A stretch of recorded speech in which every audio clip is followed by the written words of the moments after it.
Samsung is planning to oust the Samsung Galaxy Note 7 on 2nd of August, and just in the next month, we'll have the new iPhones from Apple. For those of you who do not yet know me, my name is Sid, and I've already talked to you guys about what to expect from Samsung's flagship. And now it's time for me to turn to the Apple smartphones. After a disappointing iPhone 6s and an overpriced iPhone SE, expectations were quite high from the new iPhone 7.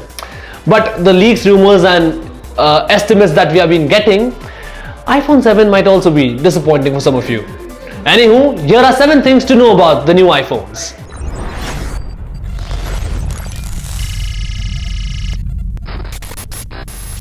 First up, same old design. Now, Apple is set to innovate with its design after every 2 generations of iPhone. So when 6 and 6s had the same design, iPhone 7 was to have a better and a newer design. But that's not the case. If the leaks are to be believed, it is going to carry forward the same designing language as its predecessor, which is now a 2-year-old design. And personally, I've never liked this form factor of the iPhone. It's too slippery, it's too rounded, it's got too much of bezel, and that home button has been now there for like ever. But there's a good reason why Apple is not innovating with the designing of the iPhone this year. And I'll talk to you guys about that reason at the end of the video. Now, while the design is likely to be same, there are some visible changes in the designing of the new iPhone. Firstly, the antenna bands from behind, which were ugly, are now gone. But also gone with it is the very convenient mute switch which was on the side of the iPhone. It came in very handy and I personally liked it very much. Apart from that, there's a new smart connector at the bottom on the iPhone. Now, this connector was the same one that we saw on iPad Pro initially, and it was used to connect to peripherals like keyboards and docks. So maybe Apple is hinting modularity with the new iPhone 7. Thirdly, no 3.5mm jack. Now this has been the hot topic for this year. Will or won't the new iPhone feature a headphone jack? But why does it matter? We have already seen some phones without the headphone jack. So how does it matter if Apple does not include one? Well, the thing is, Apple sets precedents. So when it did not include Flash Player in the iOS, the industry soon followed. When it ditched the DVD writer in the MacBook, now you have Ultrabooks without the DVD writer. So if Apple does not include the 3.5mm jack in the new iPhones, it will soon die. But are we ready to forgo the 3.5mm jack so soon? Well, tell me the answer in the comment box below. But personally, I feel that if you're continuing with the same design, you very well keep the headphone jack in its place. Let it live for another year. Now let's talk performance. The Apple iPhone 7 is likely to pack in Apple's A10 processor, which is definitely going to be more fast and fluid than Apple's A9 processor, which is there on the current generation of iPhones. However, the A10 chipset is set to be revolutionary. In fact, Apple apparently has tied up with Intel and produced a processor with, wait for it, 6 cores, a hexa-core processor. And it's going to be very interesting because up until this point, Apple used to give a stiff competition to the other peers with only 2 cores on its board. I seriously don't know what they're going to do with 6.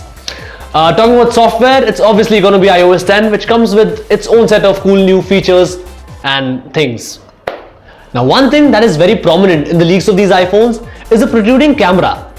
It looks like a dual camera setup, which will apparently give you better picture quality, and it makes all the sense in the world because iPhone is going to compete directly with S7 in terms of optics. And Galaxy S7 currently has the best camera on any smartphone in the market right now. But the thing is that this bump makes the iPhone look even uglier. In fact, it looks a lot like LG G5 from behind. Let me know if you would excuse this bump in lieu of a better picture quality. Now very quickly, let's talk about some other speculations that are being made. Firstly, some people are saying that the new iPhones might be waterproof. To me, it seems a bit too far-fetched. However, if true, it would be the first iPhone that can stand water. Next, some people are saying that it might have USB Type-C connector. Now, it makes sense if you're dropping the headphone jack to have a USB Type-C connector. Even their MacBook has it. But that would mean that the iPhones and the Androids will have the same charging port. And that is something that Apple would never want. So that also seems to me more of a leak than to be true. Lastly, if you look at this image closely, you'll see that Apple's logo now appears to be embossed. Many people ask me, would a 16GB iPhone be sufficient for me? And I always say no. Yet some people end up buying it and later they regret after a month. But if the latest rumors are to be believed, Apple might be saying goodbye to the 16GB variant of the iPhone, and 32GB is going to be the new base model. So no more choosing what photo to keep and what photo to delete. So that sums up the rumors, leaks and my guesstimates about the upcoming iPhone 7. Personally, it seems to me as a mixed bag. It might have better cameras and better processors, but if that is the design they're going to go ahead with, it would be the third time in a row. And Apple has a reason to do that, as I told you in the beginning of the video. And that is that 2017 is going to be the 10th anniversary for the iPhone. So maybe Apple is saving the revolution for then. Everything is going to be changed, including the design. So maybe all the fireworks are reserved for iPhone's birthday. iPhone 7 gets launched on 9th of September. Whenever it does, I'll be back with my opinions. So stay tuned to our channel, and the best way to do that is to hit subscribe. Meanwhile, give us a thumbs up, share this video with your friends. Tell me what do you think about the iPhone 7 in the comment box below. My name is Sid. See you soon.